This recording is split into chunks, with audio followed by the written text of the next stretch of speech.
semuanya, hari ini saya akan berpresentasi tentang sengsara, wafat, kebangkitan, dan juga kenaikan Tuhan Yesus. Kenapa saya memilih tema ini? Karena tema ini cukup menarik. Di samping cerita tentang wafatnya Tuhan Yesus disalib, dan juga kenaikannya, ini ada banyak poin-poin penting lainnya bagaimana Tuhan Yesus itu berperan di dunia ini, dan juga tentang bagaimana Tuhan Yesus itu hadir dalam kehidupan sehari-hari kita. Yang pertama adalah Yesus datang ke bumi. Yesus datang ke bumi ini untuk mewartakan kerajaan Allah. Jadi Tuhan Yesus itu diutus oleh Allah untuk datang ke bumi. Dan saat itu juga bagaimana tanggapan orang-orang. Tanggapan orang-orang di sini ada yang beranggapan baik dan juga mempercayai tentang kerajaan Allah dan juga mempercayai warta-warta Tuhan Yesus. Nah, di sisi lain ada orang-orang juga yang menganggap Yesus itu musuh atau beranggapan buruk. Yesus itu musuh dan juga mereka merasa terancam oleh hadirnya Tuhan Yesus. Maka dari itu mereka seperti ingin menghambat Tuhan Yesus. Nah, selanjutnya adalah sengsara dan wafat Tuhan Yesus.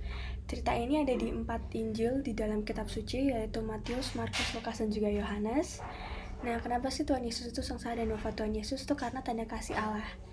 Dan juga Yesus bersedia untuk mempertaruhkan nyawanya. Ketika Yesus memutuskan untuk ingin mewartakan kerajaan Allah, ia juga bersedia untuk mempertaruhkan nyawanya.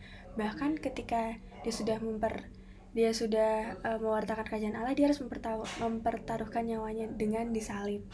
Dan Yesus itu wafat demi keselamatan manusia.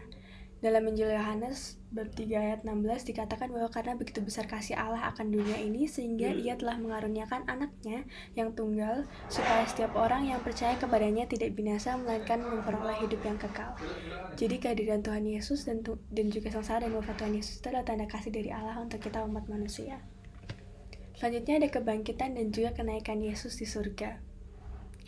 Kenaikan Yesus di surga ini adalah sebagai bukti bahwa agama kita itu mempercayai bahwa kematian bukan akhir dari segalanya.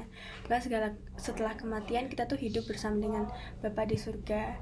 Dan kebangkitan dan juga kenaikan Tuhan Yesus di surga ini itu untuk menuntaskan karya keselamatan Allah. Nah, dari 1 Korintus bab 15 ayat 14, jika Kristus tidak bangkit maka sia-sialah seluruh iman kita. Nah, selanjutnya adalah bagaimana Tuhan Yesus itu hadir di dalam kehidupan kita sehari-hari setelah ia bangkit, yaitu dengan kemuliaan Bapa, Putra, dan Roh Kudus seperti dalam tanda salib. Selanjutnya ada dalam sabda kitab suci. Jadi di dalam kitab suci itu adalah pewartaan tentang kerajaan-kerajaan Allah yang kalau kita baca itu sangat menarik dan juga mengajarkan kita banyak hal. Selanjutnya adalah Ekaristi. Tuhan Yesus ada dalam Ekaristi setiap minggunya. Untuk umat Katolik itu dalam tubuh dan darah Kristus. Kita menerima sakramen Maha Kudus setiap minggunya.